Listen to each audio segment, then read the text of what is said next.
नमस्कार। आज हम लोग VLI 222 का टॉपिक शुरू करने वाले हैं।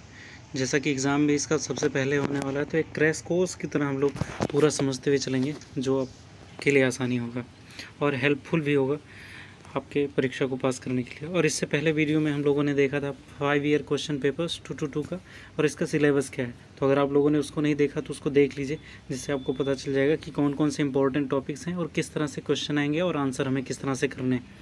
आपका कंसंट्रेशन लेवल बढ़ जाएगा जब आप प्रीवियस ईयर क्वेश्चन पेपर्स पढ़ोगे।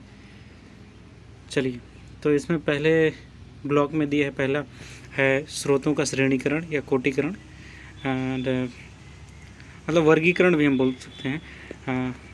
दूसरा है प्राथमिक स्रोत, द्वितीयक और तृतीयक स्रोत, और मूल्यांकन के मानदंड, मतलब सूचना के स्रोतों की इसमें बात की जा रही है। इंफॉर्मेशन सोर्सेज के टाइप्स को हम लोग पढ़ने, कौन कौन से स्रोत हैं और उसका क्लासिफिकेशन क्या है, इसके बारे में हम लोग पहले टॉपिक में आज पढ़ने वाले हैं। अगले वीडियो में हम लोग प्राथमिक स्रोतों के बारे में जानेंगे। चलिए शुरू करते हैं हम लोग। पहली चीज़,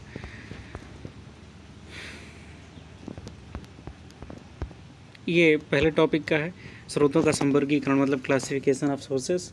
तो इसमें कई टाइप्स दिए हैं। प्रलेखीय स्रोत मतलब डॉक्यूमेंट्री सोर्सेज, अप्रलेखीय स्रोत non documentary, printed, non printed, published, non published, primary, secondary and tertiary, ये सारी चीज़ें इसमें दी गई हैं। और प्लस 5 लोगों ने, 5 वैज्ञानिकों ने या विचारकों ने जो अपने विचार दिए हैं, वर्गीकरण किए हैं। ये अक्सर पूछा जाता। पहले जब हम लोग पेपर डिस्कशन कर रहे थे तो 2016 में सुब्रमण्यम के बारे में पहला ही क्वेश्चन था। फिर उसके बाद शायद 17-18 में ये ग्रोगन के बारे में पूछा गया था। रंगनाथन के बारे में भी शॉर्ट में पूछा गया था। अब ये वॉन एन स्मिथ और ये ग्लिजारवर्स्कीज़, इसके बारे में नहीं पूछा गया, तो इसका आ भी सकता है। तो ये बहुत इंपॉर्टेंट है, इसको पढ़ना। तो ये है। नेक्स्ट अब हम लोग शुरू करते हैं कि ये क्या है। पहले तो हम लोग जान लेते हैं कि सूचना का स्रोत क्या होता है। तो ये इसके बारे में तो हम लोग पहले पढ़ चुके हैं, सूचना स्रोत के बारे में, कि जहाँ से हमें सूचनाएं प्राप्त होती हैं उसको बोलते हैं सूचना स्रोत। ये पुस्तकालय में प्राप्त हो सकती है, विद्यालय में प्राप्त हो सकती है, किसी बुक से प्राप्त हो सकती है, किसी व्यक्ति से प्राप्त हो सकती है, सोशल मीडिया से प्राप्त हो सकती है। तो ये सारे सूचना स्रोत हैं। बस उसका क्लासिफिकेशन किस तरह से किया गया उसको हमको पढ़ना अच्छे से।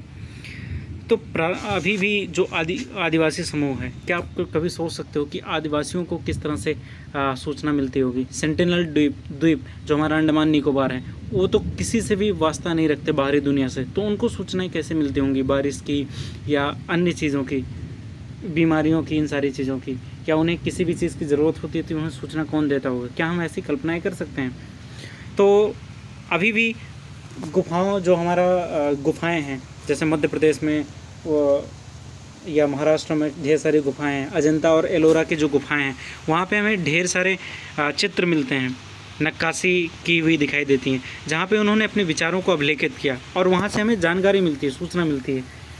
दूसरा, उससे गुजरते हुए हम लोगों ने चिकनी मिट्टी पर अपनी बातों को अभिव्यक्त करना शुरू किया। हड़प्पा और मोहनजोदड़ो में ढेर सारे ऐसे चिकनी मिट्टी पे लिखी हुई चीज़ें मिलती हैं। फिर उसका ताड़पत्र, चर्मपत्र, कपड़े पे, कागज़ पे, इन सारी चीज़ों पे। और वर्तमान समय में जब हम लोग डिजिटल क्रांति की बात करते हैं तो हम लोग इलेक्ट्रॉनिक माध्यम से सूचना को एक दूसरे तक पहुंचाते हैं। लेकिन ये लाखों करोड़ों साल का विकास का क्रम रहा है, एक ही झटके में ये सारी चीज़ें नहीं हुई। सबसे बड़ी क्रांति जो माना जाता है 1450 में, जब प्रिंटर का आविष्कार हुआ। मुद्रण, प्रिंटर को बोलते हैं मुद्रण, मतलब प्रिंट करने वाला। और प्रिंटिंग को हिंदी जो है मुद्रण है, और प्रिंट करने वाला जो प्रिंटर है उसको मुद्रक बोलते हैं। तो जब उसका आविष्कार हुआ तो पहले तो जो किताबें थी हस्तलिखित होती थी चित्रों के माध्यम से। तो उसके बाद तो एक बहुत बड़ी क्रांति आ गई कि विश्व में जितने भी विज्ञान थे, जितने भी कलाएँ थी, जितने भी ग्रंथ थे, उन सारी चीज़ों का प्रिंट होने लगा। और उसके बाद पुस्तकें, पर्चे, पत्रिकाएं, समाचार पत्र, ये सारी चीज़ें जन्म लेने लगी और हम सबके पास पहुंचने लगी। पहले मुनादी पिटवाया जाता था, मतलब कोई भी राजा का आदेश होता था तो एक व्यक्ति आता था, चौराहे पे खड़े हो जाता था, ढोल बजाता था, फिर वो जो आदेश होता था वो सुनाता था। लेकिन आज ऐसा है क्या? प्रधानमंत्री ने कुछ भी एक नया कानून पास किया कि तुरंत मीडिया के थ्रू हमें पता चल जाता, वो 370 धारा हट चुकी है, तुरंत कुछ ही सेकंड्स में हमें पता चल गया। ये कैसे हुआ? तो इसका जो विकास हुआ बहुत लंबा हुआ। तो ये इस तरह से कुछ धीरे धीरे विकास होते गए। तो स्रोत इस तरह से थे, बदलते रहे, सूचना के स्रोत इस तरह से बदलते रहे। तो उन्हीं स्रोतों का वर्गीकरण किस तरह से है, इसके बारे में